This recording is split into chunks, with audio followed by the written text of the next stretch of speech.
बिस्मिल्लाहिर्रहमानिर्रहीम। हम लोगों ने कल इनकम फ्रॉम सैलरी को कंप्लीट किया था और हम लोगों ने डिसाइड किया था कि हम पास पेपर से प्रैक्टिस शुरू करेंगे। लेकिन जब हम पास पेपर के क्वेश्चन को सॉल्व करना शुरू करेंगे ना, तो हमें कुछ प्रोविजन उसकी छोड़नी पड़ेंगी कि यार ये अभी नहीं पढ़ा, ये अभी नहीं पढ़ा, क्योंकि एक अच्छे पास पेपर के क्वेश्चन में एक छोटा सा कॉन्सेप्ट जो कि शायद हमारा 2 दिन लेगा, वो मर्ज होके टेस्ट हो रहा होता है, दैट इज टैक्स क्रेडिट्स। तो फिर मैंने रात को सोचा कि नहीं, इसको पहले कर लें ताकि फिर आप फुल फ्लेज क्वेश्चन को टेकअप कर सकें और आपका कॉन्फिडेंस लेवल जो है वो पूरा हो कि यस ये पास पेपर में सवाल आया और एज इट इज़ वहीं से आ रहा है। वरना जब हम उसमें से 1-2 एडजस्टमेंट को काटेंगे ना, तो फिर आपको लगेगा कि नहीं, पता नहीं सवाल में क्या हो रहा है। वैसे भी अब हम टैक्स क्रेडिट्स को पढ़ सकते हैं। टैक्स क्रेडिट पढ़ने के लिए सिर्फ हमें एक चीज़ की ज़रूरत पड़ती है कि हम एक से ज़्यादा हेड ऑफ इनकम को पढ़ चुके हों। तो हमने इनकम फ्रॉम प्रॉपर्टी भी पढ़ लिया, इनकम फ्रॉम सैलरी भी पढ़ लिया। अच्छा, कुछ टीचर तो टैक्स क्रेडिट वो चैप्टर नंबर 4 में ही पढ़ा देते हैं, लेकिन वो आपको पता है मैं चैप्टर 4 वहाँ पे कंप्लीट नहीं करवाता, क्योंकि उसको अप्रोप्रिएट जगह पर ही जाकर पढ़ा जाए। टैक्स क्रेडिट का ही कल जिक्र आ रहा था जब हम सेक्शन 102 पढ़ रहे थे, ठीक है ना। सेक्शन 102 में हमने पढ़ा था कि foreign source salary of resident person is exempt if person has paid foreign income tax, ठीक है ना। लेकिन अगर ये ना हो तो फिर क्या होगा, क्योंकि हमने कल एक उसूल मोटी मोटी सी बात की थी कि यार 2 दफ़ा तो टैक्स बहरहाल नहीं देना, ठीक है ना, डबल टैक्सेशन नहीं होनी। लेकिन गवर्नमेंट थोड़े से टैक्स का लालच कर लेती है, वो वाला लालच और वो वाली सारी बातें इस छोटे से टॉपिक में आ रही हैं। इससे पहले एक छोटी सी बात को टेकअप करते हैं। डिफरेंट टैक्स रिजीम, जो टैक्स हमारे ऊपर लग रहा है ना, वो 3 तरह से लग रहा है। One is called NTR. हमने इनकम फ्रॉम प्रॉपर्टी एनटीआर में पढ़ी, सैलरी एनटीआर में पढ़ी। एनटीआर की पहचान क्या थी? हम इनकम कैलकुलेट करते हैं और फिर उसके बाद बंदे का डिसीजन लेते हैं कौन है ये, सैलरीड इंडिविजुअल है या नॉन सैलरीड इंडिविजुअल है। फिर हमें टेबल का पता चलता है, फिर उस टेबल के स्लैब में जाके हम टैक्स रेट लगाते हैं। जहां हम इनकम पढ़ रहे होते हैं वहां टैक्स रेट नहीं लिखा हुआ होता। यानी जब हम सैलरी पढ़ रहे थे, जब हम अकोमोडेशन पढ़ रहे थे, जब हम कन्वेंस पढ़ रहे थे, जब हम एम्प्लॉय शेयर स्कीम पढ़ रहे थे, जब हम इनकम फ्रॉम प्रॉपर्टी पढ़ रहे थे, जब इनकम फ्रॉम प्रॉपर्टी में एडवांस पढ़ रहे थे, वहाँ टैक्स का रेट कहीं नहीं लिखा हुआ था, ठीक है ना। ऐसी तमाम इनकम जिनको इकट्ठा करके टोटल लगा के फिर डिसाइड हो के भाई टैक्स का रेट कहाँ लगना है, इसको हम कहते हैं NTR, normal tax regime. Under this regime, income from different sources falling under NTR are added together to calculate total. अब हमारे पास 5 हेड ऑफ इनकम है, हर हेड में कुछ चीजें NTR में आ रही हैं। हो सकता है कोई SBI में आ रही हो सकता है कुछ FTR में आ रही हो। वो कह रहे हैं जो NTR वाली इनकम है ना, वो सारी इकट्ठी कर ली है, सैलरी वाली भी और प्रॉपर्टी वाली भी, बिजनेस वाली भी, कैपिटल गेन वाली भी, सबको इकट्ठा करके टोटल इनकम कैलकुलेट कर लिया। अब डिसाइड करना है कि ये बंदा सैलरीड इंडिविजुअल है या नहीं है, ताकि पता चले स्लैब कौन सी लगनी, टेबल ए लगाना या बी लगाना। रेलिवेंट रेट फॉर सैलरीड और non salaried individual will be applied. मसलन एक आदमी है, उसकी सैलरी से इनकम है 2 मिलियन, प्रॉपर्टी इनकम है, इनकम फ्रॉम प्रॉपर्टी है 5 लाख। इसका मतलब है टोटल इनकम हो गई 25 लाख। अब पहला मसला, एक हम डेफिनेशन पढ़ कर आए हैं, सैलरीड इंडिविजुअल। अगर किसी बंदे की टोटल इनकम का 75% सैलरी से हो, तो अब हमने देखा दिस डिवाइडेड बाय दिस, क्या आंसर आया? 72 million divided by 2.5 million multiplied by 100। कोई तकलीफ दे ले कैलकुलेटर।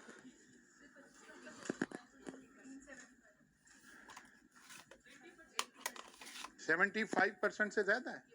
इसका मतलब है पर्सन इज सैलरीड इंडिविजुअल, तो हम उस वाले स्लैब में जाएंगे जहां सैलरीड इंडिविजुअल का रेट लग रहा होगा और 25 लाख पर टैक्स कैलकुलेट कर रहे होंगे। This phenomena is called NTR. अच्छा जी, फिर आ गया separate block of income. Following income are charge under gain on disposal of immovable property, gain on disposal of security. ये जब हम इनकम फ्रॉम कैपिटल गेन पढ़ेंगे तो बातें समझ आएंगी। फिर कुछ चीजें हैं which is called final tax regime. Final tax regime का मतलब है एक रेट लिखा हुआ है, बस जो वहां रेट लगा लें बस यही आपकी इनकम है। यानी ये आमतौर पर सेल पर रेट लग रहा होता है, प्रॉफिट पे नहीं लग रहा होता। जैसे एक्सपोर्टर को कहा जाए कि आपने जितने की एक्सपोर्ट की हैं उसकी वैल्यू का 1% टैक्स पे कर दो या 2% टैक्स पे कर दो। This is called FTR. Tax rate fix होगा, अलग होगा, टेबल नहीं लगेगा, स्लैब नहीं लगेंगे। और आमतौर पर प्रॉफिट पे टैक्स नहीं लगेगा, बल्कि रिसीट्स पे लग रहा होगा। रेट भी कम होगा, ऐसे थोड़े होगा जैसे हम स्लैब में तो 35% तक जा रहे हैं, ये रेट होगा 1%, 2%, 3%, 4%, मैक्सिमम 10%, बस इस तरह के। ठीक है ना? ऐसे 3 तरह की टैक्सेशन हो रही है। अभी फिलहाल इन दोनों को पढ़ना नहीं है, ये पढ़ेंगे, इसकी अप्रोप्रिएट जगह है कैपिटल गेन, वहां ये तीनों बातें समझ आ जाएंगी। लेकिन अभी सिर्फ हमने एक लफ्ज इस्तेमाल करना है कि जो टैक्स क्रेडिट का लफ्ज इस्तेमाल हो रहा है ये सिर्फ और सिर्फ एनटीआर के लिए है। ये एक लफ्ज समझना है जिसके लिए हमने बाकी 2 अल्फाज को क्या कर लिया है, थोड़ा सा इंट्रोड्यूस करवा लिया है कि 3 तरह के टैक्सेशन है। अब एक बंदे की इनकम आई, इधर देखिए, एक लफ्ज लॉ ने अलाउ करना है, डिडक्टेबल अलाउंसेस। 4 बातें वो कहते हैं भाई आप, अब ये सारी गुफ्तगू हो रही है एनटीआर की, सारी गुफ्तगू हो रही है एनटीआर की, यानी हमने सारी इनकम निकाली, उसमें से एसबीआई भी माइनस कर दिया, एफटीआर भी माइनस कर दिया, क्योंकि वो तो अलग जगह पर टैक्स होगा उनका, बाकी बच गई एनटीआर की इनकम। लॉ कहता है यार हम आपको ना 4 खर्चे अलाउ करने लगे हैं। नॉर्मली हमने पढ़ा था सैलरी के अगेंस्ट कोई एक्सपेंस अलाउ नहीं है, ठीक है ना, लेकिन सेक्शन 60 जाकर 4 बातें कर रहा है, 60, 60A, 60B, 60C and 60D। ज़कात, worker welfare fund, worker participation fund and educational expenses. अगर इन 4 हेड पर जैसे यहां बताया जाए आपने कोई खर्चे किए हुए हैं तो लॉ कह रहा है यार ये खर्चे पहले माइनस कर लें फिर हम आपसे टैक्स लेंगे। मसलन 25 लाख पे डायरेक्ट नहीं स्लैब लगा, इसमें से पहले माइनस करें ज़कात, फिर माइनस करें वर्कर वेलफेयर फंड, फिर माइनस करें वर्कर पार्टिसिपेशन फंड, फिर माइनस करें अपने बच्चों के एजुकेशनल एक्सपेंसेस। अब जो पैसे बच गए हैं उसके ऊपर आपने टैक्स पे करना है। इनको हम कहते हैं स्ट्रेट डिडक्शन या डिडक्टेबल अलाउंसेस। एनटीआर में तो कोई हेड बचा ही नहीं ना, एनटीआर में तो एक टोटल इनकम का कॉन्सेप्ट है, हेड तो बचा ही नहीं, हेड का तो सबका टोटल लगा दिया हमने, ठीक है ना। अब देखें सारा काम होना कैसे, मैं समझा रहा हूं, अभी सारा फॉर्मेट आएगा यहाँ पे। सबसे पहले आ गया जी ज़कात कब अलाउ होगी। A person is entitled to a deduction allowance for an amount of any zakat paid by the person in a tax year under Zakat and Ushur Ordinance 19। ज़कात कैलकुलेट होती है, हमारे मुल्क में एक लॉ है ज़कात एंड उशर ऑर्डिनेंस 1980। इस ऑर्डिनेंस के तहत, इस लॉ के तहत जो मैं ज़कात पे करूंगा वो मेरा अलाउएबल एक्सपेंस हो जाएगा। आप पर्सन, और पर्सन में आपको पता है सब लोग शामिल हैं, इंडिविजुअल भी, कंपनी भी, एओपी भी, ठीक है ना। इसका मतलब कंपनी भी ज़कात पे करेगी तो उसको अलाउएबल एक्सपेंस हो जाएगा। मैं एज एन इंडिविजुअल ज़कात पे करूंगा, लेकिन एक शर्त लगी है, क्या जी, ज़कात मैंने पे की हो अंडर ज़कात एंड उशर ऑर्डिनेंस। अब ज़कात एंड उशर ऑर्डिनेंस क्या कहता है कि ये ज़कात आपने गवर्नमेंट को पे करनी है, यानी गवर्नमेंट के बैतुल माल में जमा करानी है। एक ज़कात है ज़कात में दो कॉन्सेप्ट लग रहे हैं, एक मेरा रिलीजियस कॉन्सेप्ट है। रिलीजियस कॉन्सेप्ट कुरान हमें कहता है कि ज़कात का बेहतरीन मसरफ क्या है, आपके जो बिल्कुल करीब के रिश्तेदार हैं उनको ज़कात दें। फिर वो उसकी प्रायोरिटी बताता है, ये पहली priority, second, third, fourth, fifth. अब जब आप किसी रिश्तेदार को ज़कात दे रहे हैं, किसी दोस्त को ज़कात दे रहे हैं, किसी जानने वाले को ज़कात दे रहे हैं, जाहिर है उसे ही दे रहे हैं जो आपकी नज़र में ज़कात का मुस्तहिक है। ये कवर नहीं हुई। यहाँ कौन सी ज़कात कवर हो रही है? वो जो यकम रमज़ान को बैंक बंद करके हम ज़कात नहीं काट रहे होते, और ये ज़कात यहाँ से कटती है और जाकर बैतुल माल में चली जाती है। फिर इसको गवर्नमेंट अप्लाई करती है। हम अच्छा गुमान रख के कहते हैं चलो जी ठीक कर रही होगी हम उसको पॉलिटिसाइज नहीं, फिलहाल तनकीद नहीं कर रहे। लेकिन जो आपने कोई गरीब ढूंढा और आपने उसको ज़कात दे दी, वो इसमें कवर नहीं। वेयर ज़कात has been deducted out of the profit on date which is chargeable under the head income from other sources, such zakat shall not be deducted out of total income, rather it shall be allowed as deduction while computing income from। वो कहते हैं एक ना profit on date का मतलब है interest income, bank वगैरह से आ रही होगी। बैंक जब आपको इंटरेस्ट इनकम पे करेगा, फर्ज किया बैंक ने इंटरेस्ट इनकम पे की आपको 1 लाख रुपए, खुद इंटरेस्ट पे कर रहा है, आपसे ज़कात काट लिया 2,500 रुपया, ठीक है ना, बाकी पैसे आपको दिए। वो कहते हैं ये ज़कात जहां हम ये वाली सेक्शन 60 वाली ज़कात माइनस करवा रहे हैं ना, यहां से माइनस नहीं होगी, बल्कि ये उस हेड का एक्सपेंस बन जाया करेगा, ठीक है ना। ये क्योंकि ये वहां अलाउएबल है। कोई जैसे हम कह रहे हैं 2 दफा टैक्स नहीं देना, ऐसे ही कोई खर्चा 2 दफा अलाउ तो नहीं हो सकता ना। मसलन हम कॉलेज से इनकम कमा रहे हैं, कॉलेज की इस बिल्डिंग का रेंट हमारे कॉलेज के एक्सपेंसेस में चार्ज हो जाएगा। एक दफ़ा हो गया, अब मैं अपनी इनकम का टैक्स देने लगा हूँ। अब मैं कहूँ नहीं जनाब, कॉलेज का मैं भी पार्टनर हूँ, इस रेंट को मैंने भी पे किया और मेरी इनकम में से भी माइनस करो, तो 2 दफ़ा तो माइनस नहीं होगा ना, एक जगह माइनस होगा। क्योंकि ये वाली ज़कात इस एक्सपेंस में से माइनस हो रही है, इस हेड में से माइनस हो रही है, इसलिए ये दोबारा माइनस नहीं होगी। Where the amount of ज़कात is more than total income, अगर किसी शख्स की इनकम से ज़्यादा उसकी ज़कात हो, क्योंकि ज़कात तो रिलीजियस बुनियादों पे लगेगी ना, एसेट्स पे लगेगी। The excess amount shall not be refunded, carry forward or carried back। मसलन एक किसी स्पेसिफिक उसकी बात आ रही है, एक शख्स की इनकम उस साल में है 25 लाख रुपया, लेकिन उसकी ज़कात रिलीजियस पॉइंट ऑफ व्यू से 50 लाख बनती है। वो कहते हैं यार आपने इनकम में से मुझे माइनस करना अलाउ किया ना, तो मेरी तो 25 लाख अभी भी ज़कात बनती है, बचती है, जो मेरी इनकम के अगेंस्ट एडजस्ट नहीं हुई, तो ये आप मुझे अगले साल अलाउ कर देना। वो कहते हैं नो। वो कहता है अच्छा उससे पिछले साल अलाउ कर दो। वो कहते हैं नो, सिर्फ इस साल अलाउ थी, इस साल की इनकम में से आप ज़कात माइनस कर लें ताकि आपका टैक्स बच जाए, लेकिन ये फेवर नहीं दे रहे कि आप इसे अगले साल भी ले जाएं।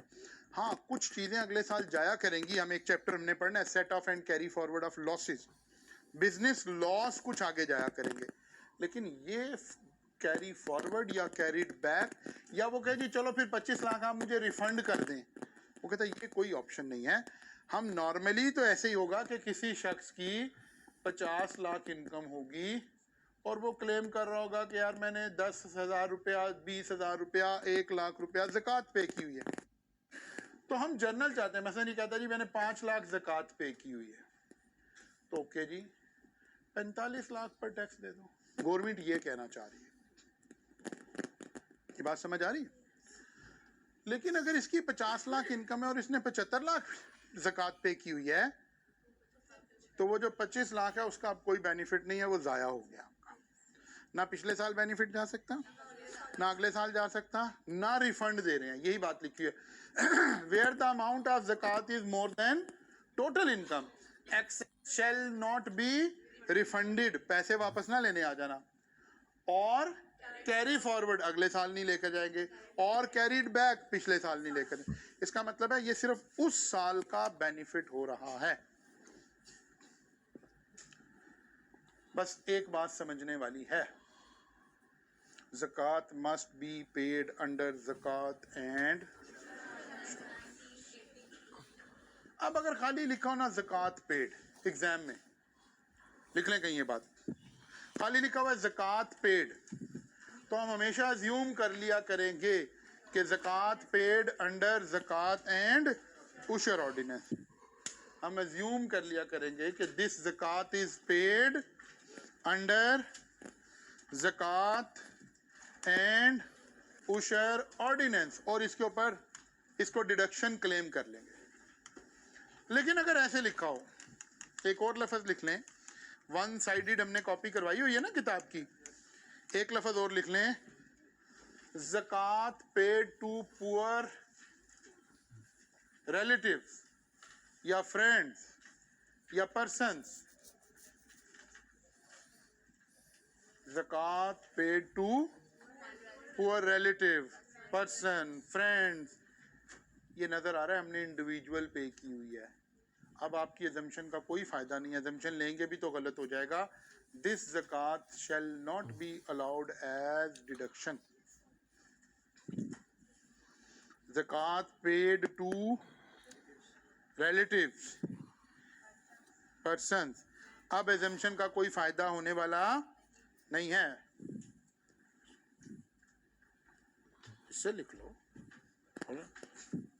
ज़कात पेड टू, यानी अगर हमें ये समझ आए उस लफ्ज़ से जो एग्जामिनर ने यूज़ किया है कि हमने इंडिविजुअल को ज़कात किया है, तो इसका मतलब है ये ज़कात अलाउ नहीं है। लिखा हुआ है ज़कात पेड अंडर ज़कात एंड उशर ऑर्डिनेंस, या ज़कात डिडक्टेड बाय बैंक। अब इसका मतलब है ज़कात, क्योंकि बैंक किसके तहत डिडक्शन कर रहा है, ज़कात एंड उशर ऑर्डिनेंस के तहत डिडक्शन कर रहा है। अच्छा जी, आगे अब दो लफ्ज़ सिर्फ सुनने हमने, worker welfare fund, worker participation fund. हमारे ना लॉ में एक वर्कर की डेफिनेशन है, ठीक है।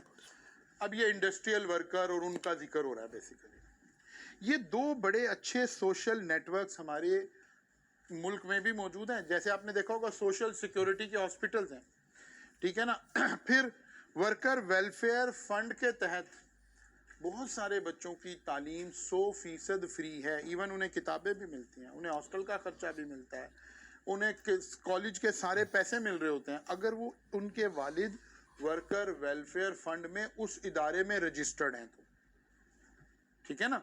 अब इन फंड के पैसे कहाँ से आते हैं? जो बड़ी इंडस्ट्री है उसकी एक एक्स अमाउंट प्रॉफिट की, मैं आपको समझाने के लिए लफ्ज़ बोल रहा हूँ, प्रॉफिट का 5% वर्कर वेलफेयर फंड में जाएगा जो कि गवर्नमेंट के पास चला जाएगा। इससे गवर्नमेंट हॉस्पिटल्स भी चला रही है, एजुकेशन भी बच्चों को प्रोवाइड कर रही है, और भी बहुत सारे काम कर रही है, और हकीकतन हो भी रहे हैं। हम सिर्फ अपने मुल्क पर नेगेटिव बातें करने के आदी हैं, हो भी रहे हैं। इम्पोज करती है, क्योंकि गवर्नमेंट ने जब भी कोई काम करना है वो इम्पोज करने से ही हो सकता है ना। वॉलंटियर से तो हम हेलमेट भी नहीं पहनते, गाड़ी की बेल्ट भी नहीं लगाते, पेंट की लगाते हैं, गाड़ी की नहीं लगाते, ठीक है ना, क्योंकि वॉलंटियर, हालांकि गाड़ी की सीट बेल्ट लगाने का सारा फ़ायदा मुझे ही होना है ना, लेकिन इसको भी इन्फोर्स करना पड़ रहा है। तो गवर्नमेंट को सारे काम इन्फोर्स ही करने पड़ेंगे जब तक हम माशरे की तख्लीक नहीं करेंगे, ठीक है ना। वो मेरे भाई की जिनकी आजकल अब तस्वीरें सोशल मीडिया पे देख रहे हैं ना, और ये समझ रहे हैं कि आज लेक्चर वो तो नहीं पढ़ाने आ गए, वो मुझसे बड़े भाई हैं, 2 साल मुझसे बड़े हैं वो, तो लगते छोटे हैं तो वो इंग्लैंड में होते हैं। वो यहाँ आके, हालांकि मतलब माशाल्लाह यहाँ भी ड्राइव करता रहा, पहले यूएई में था, फिर इंग्लैंड चले गए। यहाँ के वो छोटी मोटी ड्राइव कर लेता है, लेकिन वो कहता है यार मुझे पसीना आ जाता है यहाँ ड्राइविंग करते हुए। वो कहते हैं तुम लोगों को पता कैसे चलता है कि बंदा ऐसे आने लगा है कि कोई रूल कोई रेगुलेशन तो तुम लोग फॉलो नहीं करते हो। तो माशरे को हमने तख्लीक ही नहीं किया हुआ, मतलब वो लोग यहाँ आके मिसफिट हो जाते हैं। यहाँ के रहने वाले, यहाँ सिर्फ 10 साल आप बाहर गुजार लें तो फिर आपको हर चीज़ यहाँ ऑड लगनी शुरू हो जाती है, बिकॉज माशरा उस तरह डिज़ाइंड ही नहीं है। तो आपको सीट बेल्ट लगवाने के लिए भी ये करना पड़ रहा है, ये करना पड़ रहा है। वो कह रहा है हमारे यहाँ हर गाड़ी के अंदर ऐप इंस्टॉल्ड है। हर सड़क में जो मैक्सिमम स्पीड है वो ट्रैफिक के लोड को देख के पता चलता है। यानी आप ऑड टाइम में गुजर रहे हैं तो उस रोड पर 120 भी अलाउड है आपको। ऑफिस टाइम है तो मैक्सिमम लिमिट गिरते गिरते गिरते गिरते 20 किलोमीटर पे भी आ जाती है। लेकिन कहते हैं कि वहाँ हमारे जहन में ये कभी ख्याल ही नहीं पैदा हुआ कि हम 20 किलोमीटर अगर स्पीड है तो हम 21 किलोमीटर पे भी जा सकते हैं। कह रहे हैं ये सोच ही एग्जिस्ट नहीं करती वहाँ पर किसी के अंदर। उन्हें पता है गवर्नमेंट रेगुलेट कर रही है, वो फॉरेन ऐप आपकी कनेक्टेड है, वो उसी तरह ही आपकी गाड़ी के अंदर आ रहा है कि इस वक्त स्पीड ये है, बस आपने उस पर चलना। तो हमारे यहाँ तो ऐसा नहीं है, तो गवर्नमेंट को इन्फोर्स ही करना पड़ेगा भाई। अब गवर्नमेंट ने जो अमाउंट कैलकुलेट करवाई वर्कर वेलफेयर फंड की और जितनी वर्कर पार्टिसिपेशन फंड की, वो कह रहे हैं यार इसका फ़ायदा ये होगा आप इसे एज ए एक्सपेंस माइनस कर लें। 3 चीज़ें माइनस होगी, ज़कात, worker welfare fund, worker participation fund. फिर allowance for education expenses. Every individual अब यहाँ पर्सन नहीं लिखा, लाने लफे इंडिविजुअल, जाहिर है कंपनी के बच्चे तो नहीं होंगे ना, ठीक है ना, एओपी के बच्चे तो नहीं होंगे, इसलिए लॉ ने यहाँ, लेजिस्लेटर ने यहाँ लफज इंडिविजुअल लिखा। Every individual is entitled to a deduction allowance for tuition fee paid if taxable income of individual is less than 1.5 million, 15 lakh. अच्छा, बाद दफा ना लेजिस्लेटर एक लॉ बनाने लगता है और साथ ही कंजूसी हावी हो जाती है, साथ ही वो जो पाकिस्तानी माइंडसेट है ना वो बीच में आ जाता है। यार आप एक एजुकेशन एक्सपेंस को अलाउ करने लगे हैं, साथ ही आपने कहा सिर्फ उन लोगों की बात हो रही है जिनकी इनकम 15 लाख से कम है। चलो जी कोई बात नहीं, उनकी हो रही है तो कितना अलाउंस है? Allowance shall be lower of 5% of the total tuition fee paid by the individual in the year, 25% of the person taxable income for the year, and amount computed by multiplying 60,000 with the number of children. तो actually पहले ही आएगा, बिल्कुल सही है, generally ये पहले ही बनेगा, ठीक है ना, लोअर यही आ जाएगा। वो कहता है इनमें से जो फिगर सबसे लोअर है वो भी आप क्या कर लें, माइनस कर लें एज एन पॉइंट। समझाऊं या रुक जाऊं? अब माइंड नहीं करना अगर मैं समझाना शुरू हुआ तो रुक जाए, हाँ ठीक है ठीक है ना। तो जितने बच्चे पढ़ रहे हैं जितने बच्चे पढ़ रहे हैं उसको 60,000 पर स्टूडेंट आपका, पर चिल्ड्रन आपका कोटा है मैक्सिमम। जाहिर ट्यूशन फी पे करनी है ना, जो राइज में पैसे दिए हैं उस पर ही मिलना है ना, ठीक है ना। जो बच्चे पढ़ रहे हैं, the amount computed by multiplying 60,000 with the number of children of the individual.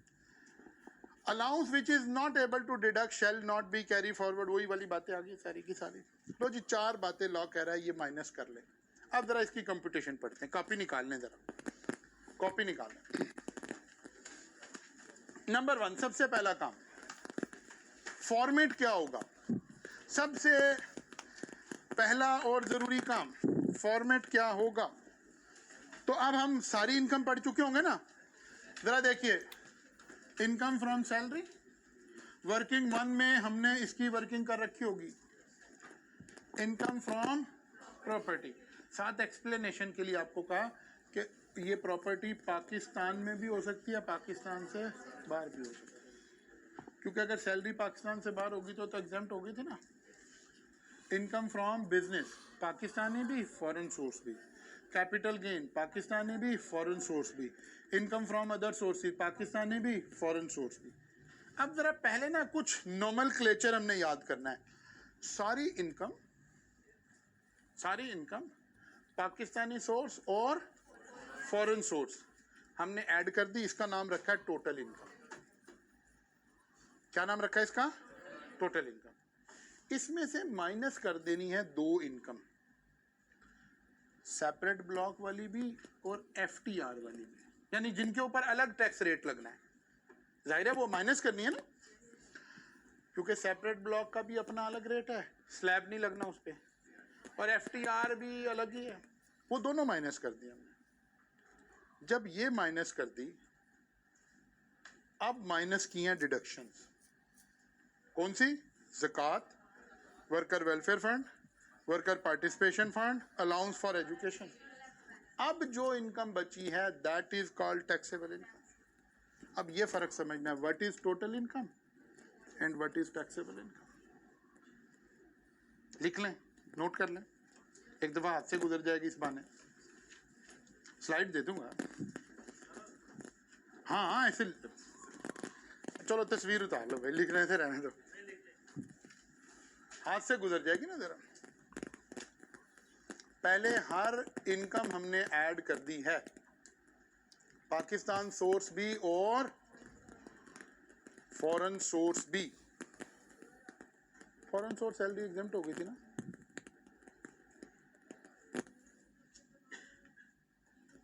पहला काम सारी इनकम NTR भी FTR भी सबको इकट्ठा कर लिया, इसका नाम रख दिया टोटल इनकम।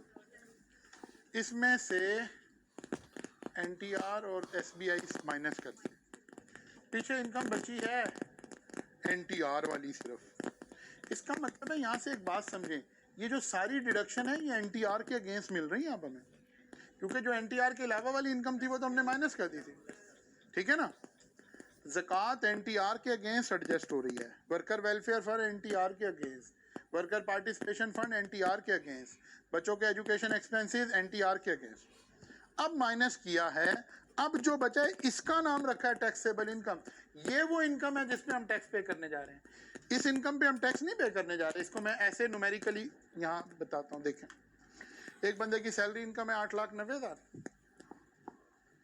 प्रॉपर्टी इनकम है 2 लाख, बिजनेस से इनकम आई है 1 लाख, कैपिटल गेन है 50,000 का, अदर सोर्सेज से 1,10,000, इसको टोटल इनकम आ रही है 13,50,000। क्या गवर्नमेंट मेरे से इस पे टैक्स मांग रही है? नहीं, गवर्नमेंट मुझे कह रही है भाई सबसे पहले तो अगर कोई सेपरेट ब्लॉक है तो वो माइनस कर दो इसमें से। उस पे टैक्स तो मांग रही है लेकिन किसी और रेट पर मांग रही है। जो स्लैब मैं लगाने जा रहा हूँ उस पे नहीं मांग रही, वो माइनस करे। फिर गवर्नमेंट कह रही है कि अच्छा यार अगर तुमने ज़कात 75,000 पे की है तो माइनस कर लो, लेकिन कौन सी ज़कात? ज़कात पेड अंडर ज़कात एंड उशर ordinance, worker welfare fund, worker participation fund, education expense उस लिमिट में रहकर उन 3 में से लोअर ऑफ हमने सारे उठाए, पता लगा 1,80,000 जो है ना ये गवर्नमेंट मुझे अलाउ कर रही है माइनस करना। तो गवर्नमेंट मेरे से 11,70,000 पर टैक्स मांग रही है रादर देन। पहला कॉन्सेप्ट तो हमें ये समझ आया। और ये जो 4 चीजें हम माइनस कर रहे हैं इसका टेक्निकल नाम क्या है? Deductible allowances. बात समझ आ गई जी? हाँ, जो सेपरेट ब्लॉक में फॉल करेंगी। कैपिटल गेन पढ़ेंगे, इसके फौरन बाद हमने कैपिटल गेन ही पढ़ना। कुछ बात समझ आई है? नाउ अब एक अहम बात रह गई थी, सैलरीड इंडिविजुअल की डेफिनेशन, ठीक है ना। Where the income of an individual chargeable under the head salary exceed 75% of his taxable income. Taxable income, not total income. Person is called. अब ये हमारे पास बंदा आ गया, हमने चेक करना है कि ये सैलरीड है कि नॉन सैलरीड है। सैलरी की परसेंटेज निकालनी है 13,50,000 से या 11,70,000 से?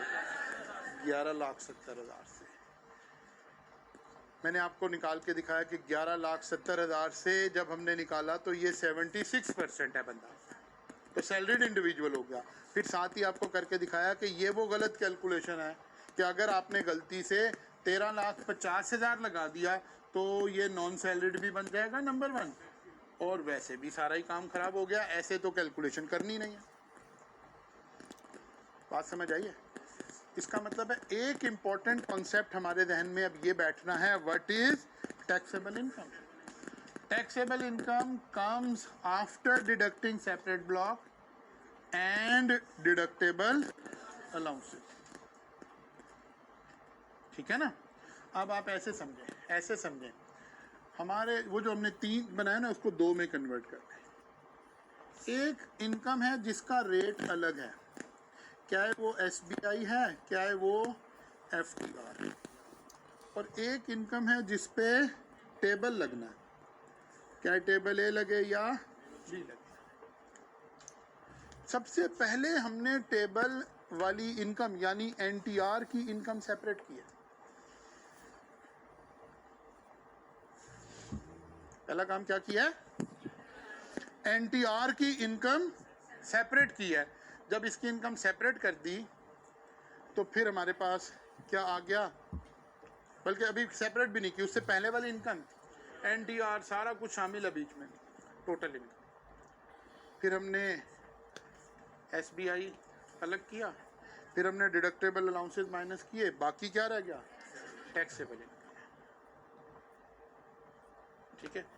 यहाँ से अब हमें न्यूमेरिकली पर्सन का स्टेटस कैलकुलेट करना आ गया है, whether the person is salaried individual और नॉन सैलरीड इंडिविजुअल। इस स्टेटस पर डिपेंड करता है टेबल A लगना है कि B लगना है। ठीक होगी ना बात।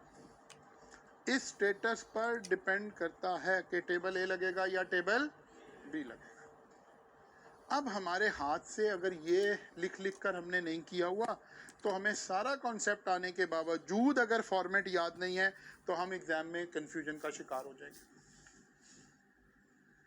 ठीक है ना। आगे चलते हैं। अब आ गया 2 कॉन्सेप्ट। एक तो पढ़ लिया हमने, deductible allowances versus tax credit. Deductible allowances क्या है, amount of deductible allowance is deducted from income which means no tax will be calculated on it. हमने क्या किया, यहाँ देखिए, जब हम टैक्स कैलकुलेट करेंगे तो ये जो 1,80,000 है ये तो टैक्सेबल इनकम में से माइनस ही हो गया हुआ है। टैक्स कैलकुलेट ही 11,70,000 पे हो रहा है। टैक्स कैलकुलेट ही 11,70,000 पे हो रहा है। इसको इसी वजह से बाज लोग इसको स्ट्रेट डिडक्शन भी बोल देते हैं। क्या बोल देते हैं, स्ट्रेट डिडक्शन, यानी हमने इनकम मानने से इनकार कर दिया उसको। ठीक है ना। और एक दूसरा कॉन्सेप्ट है which is called tax credit. अब वो जो बाकी अमाउंट बची है, कितनी अमाउंट बची है हमारे पास, 11,70,000। अब गवर्नमेंट कह रही है कि देखो भाई, इस 11,70,000 पर मैंने आपसे टैक्स लेना है, इस 11,70,000 पे मैंने आपसे टैक्स लेना है, लेकिन अभी भी कुछ ऐसे अच्छे काम हैं कि हो सकता है आप वो काम कर रहे हो। तो फिर गवर्नमेंट कहती है कि नहीं यार, हमें टैक्स नहीं लेना चाहिए इस पे। अब अगर गवर्नमेंट बड़ा दिल करती तो टैक्स क्रेडिट के कॉन्सेप्ट को लाती ना, उन सारे कामों को उठाकर कहाँ डाल देती, डिडक्टेबल अलाउंसेस में डाल देती।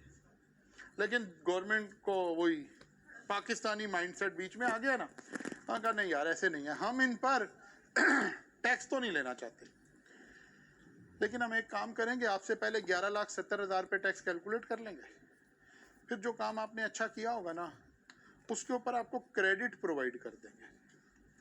आपका टैक्स बनाएंगे, पहले फर्ज किया जी 2.5 लाख टैक्स बना है, उसमें से कहेंगे नहीं यार इसमें तो हमने नहीं लेना, ये आपने अच्छे वाला काम किया हुआ था, तो बाकी का आप टैक्स दे दो। अब वो जो क्रेडिट देना है, जो आपसे टैक्स नहीं लेना है, वो कैसे कैलकुलेट होगा, वो एवरेज रेट ऑफ टैक्स निकाल लिया करेंगे। क्या कर लेंगे, एवरेज रेट ऑफ टैक्स। मसलन आपको भी सिर्फ सादा समझाने के लिए बात कर रहा हूं, फर्ज करें एक बंदे की इनकम के ऊपर 5 लाख टैक्स बना है और उसकी टैक्सेबल इनकम थी 20 लाख रुपया। ये जाहिर एक फर्जी सी मैंने बात कर दी, तो जरा कैलकुलेट करें क्या रेट बना, कितने परसेंट, 25%।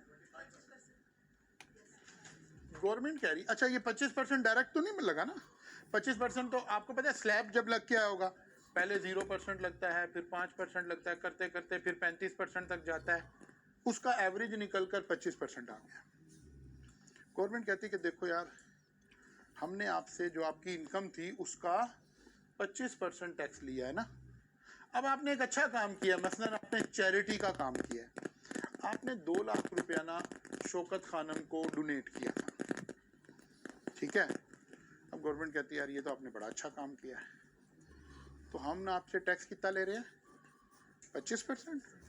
तो आप ऐसा करो, 2 लाख का 25% मीन्स 50,000 रुपया आप अपने टैक्स में से माइनस कर लो, आप हमें 4.5 लाख रुपया टैक्स दो रादर देन 5 लाख दे देंगे। अभी मैं सिर्फ रॉ शक्ल में कॉन्सेप्ट आपको समझाने की कोशिश कर रहा हूं, हाउ इट वर्क्स। मेरी जो टैक्सेबल इनकम थी उसके ऊपर मैंने अपना टैक्स कैलकुलेट कर लिया। अब जो टैक्स बना, tax on taxable income divided by taxable income, multiplied by 100 करेंगे तो परसेंटेज निकल आई। ऑन एवरेज मैंने ये टैक्स पे किया है। ऑन एवरेज का मतलब है मैंने 0% भी पे किया हुआ है, 5 भी किया हुआ है, 7 भी किया हुआ है, सारी स्लैब लगी है ना, इसका एवरेज रेट आ गया। फर्ज किया जी 12.5% आ गया। अब गवर्नमेंट ने जिस बात पर मुझसे टैक्स नहीं लेना, गवर्नमेंट कहेगी यार आप इसके ऊपर 12.5% माइनस कर लो चैरिटी का। ये बात समझ आ रही है? गवर्नमेंट ये कह के फारिग होगी कि जनाब हमने टैक्स नहीं लिया आपसे, क्योंकि काम ही बड़ा अच्छा था यार, बड़ा बुरा लगता कि हम आपसे इस पर टैक्स भी लेते हैं। हाउ इट वर्क्स देखिए, अब स्लैब रेट हमें लगाना आता है ऑलरेडी, ऐसे ही है ना। हम कहते हैं जी टोटल इनकम, एक बंदा है नॉन सैलरीड। नॉन सैलरीड का क्या मतलब हुआ, इसकी income from salary is less than 75%। 23 lakh रुपया एक बंदे की इनकम है। Calculate his tax liability if 300,000 is allowed as deductible allowance. पहले एक काम करते हैं, डिडक्टेबल अलाउंस में कितनी चीजें हैं? इसका मतलब है या 3 लाख उसने 3 लाख में से कुछ हिस्सा ज़कात दिया होगा, या वर्कर वेलफेयर होगा, या वर्कर पार्टिसिपेशन होगा, या कोई भी होगा। अगर ऐसे होता तो क्या होना था, हमने कहना था जी टोटल इनकम कितनी है, 23 लाख में से हमने पहले क्या करने थे, डिडक्टेबल अलाउंसेस।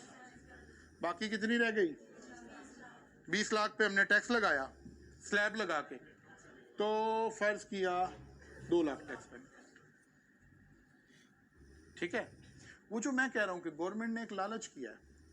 अब अगर फर्ज करें ये डिडक्टेबल अलाउंस ना हो, बल्कि क्या हो, टैक्स क्रेडिट हो, तो फिर क्या होगा, टोटल इनकम कितनी है, इसमें से डिडक्टेबल अलाउंसेस अब कोई नहीं है, टैक्सेबल इनकम 23 लाख आ गई, 23 लाख पे टैक्स कैलकुलेट किया, 2,52,500 आ गया। अब इससे एवरेज रेट निकाला। फिर हमने कहा कि अच्छा यार आपने तो एक बड़ा अच्छा काम किया था, किसका ऊपर, 3 लाख के ऊपर, तो आप अपना टैक्स क्रेडिट वापस ले लो। कितना, 32,900। अब इस बंदे को नेट कितना पे करना पड़ा, इधर कितना पे करना है,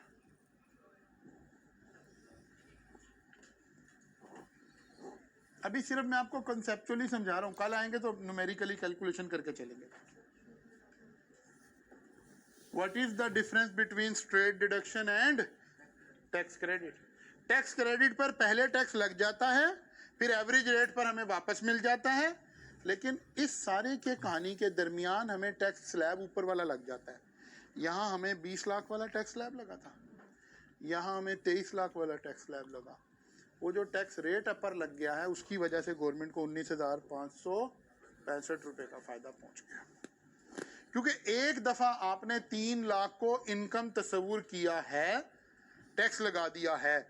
स्ट्रेट डिडक्शन में हमने कहा नहीं यार, हमारी नजर में ये 3 लाख आपकी इनकम है ही नहीं। इस फर्क को समझें, सिर्फ आज के लेक्चर का ये मकसद था। यहां कहीं कंफ्यूजन है तो मुझसे रिपीट करवाएं इस बात को।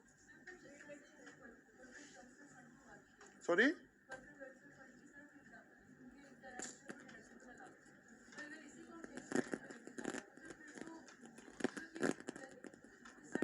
नहीं नहीं नहीं नहीं नहीं नहीं, ये तो कॉन्सेप्ट एक्सप्लेन हो रहा है ना, अलग अलग चीजें। वो 4 चीजें तो हमेशा ही कहाँ जानी है, हमेशा ही डिडक्टेबल अलाउंसेस में जानी है। और जो क्रेडिट है वो भी हम पढ़ने लगे, इसके फौरन बाद हमने यही पढ़ना है कि टैक्स क्रेडिट हैं कौन कौन से। ऑब्वियसली अलग अलग चीजें हैं, अभी तो सिर्फ आपको समझा रहे हैं कि क्रेडिट और डिडक्टेबल अलाउंस में फर्क क्या है। क्रेडिट में हम पहले उस चीज को इनकम मान लेते हैं, बाद में टैक्स एवरेज रेट पर माइनस कर देते हैं। यहाँ हम उसे इनकम में से ही डायरेक्टली माइनस कर दे। ऐसे नहीं है कि जी कहीं हमने फैसला करना है कि वर्कर वेलफेयर फंड जाना कहाँ है, नहीं नहीं, वो तो पढ़ आए हैं। क्रेडिट तो हम पढ़ आए हैं ना, क्रेडिट तो ऑलरेडी डिसाइड हो गए हैं कि भाई ये 4 क्रेडिट हैं, बस दैट्स इट, ये हमेशा यहीं आने हैं। वो तो समझाने के लिए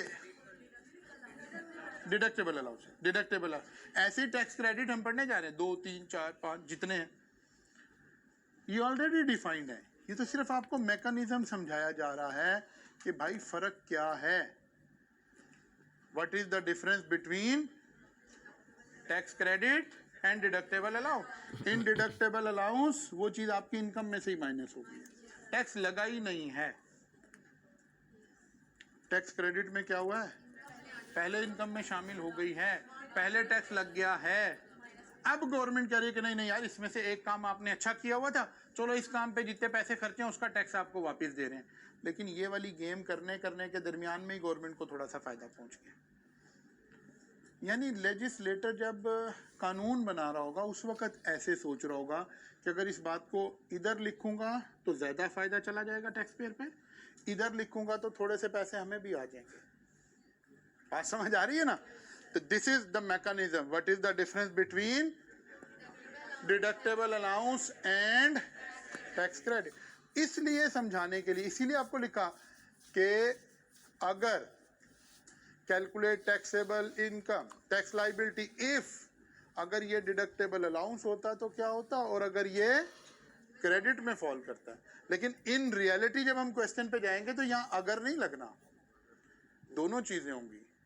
कुछ चीजें मुझे एज ए डिडक्टेबल अलाउंसेस मिल रहे होंगे और कुछ चीजें मुझे टैक्स क्रेडिट मिल रहा होगा।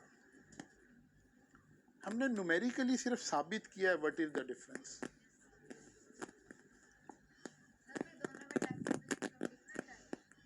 ऑब्वियसली डिफरेंट है क्योंकि उधर इनकम ठीक होगी ना बात। अब हम अपना स्लैब रेट लगा रहे होंगे उसी तरह, या वो वाला स्लैब लग रहा होगा या ये वाला स्लैब लग रहा होगा। कल आएंगे तो हम टैक्स क्रेडिट शुरू करेंगे पढ़ने इंशाल्लाह ताला, ठीक है ना। आज आपने जाकर सिर्फ, मैं अभी आपको ये लेक्चर सेंड कर दूंगा, आज आपने जाकर एक मर्तबा अपने हाथ से इस फॉर्मेट को बना लेना है। ये फॉर्मेट यहाँ तक आपको समझ आ जाना चाहिए। कल मुलाकात होगी, यहाँ से आगे चलेंगे इंशाल्लाह।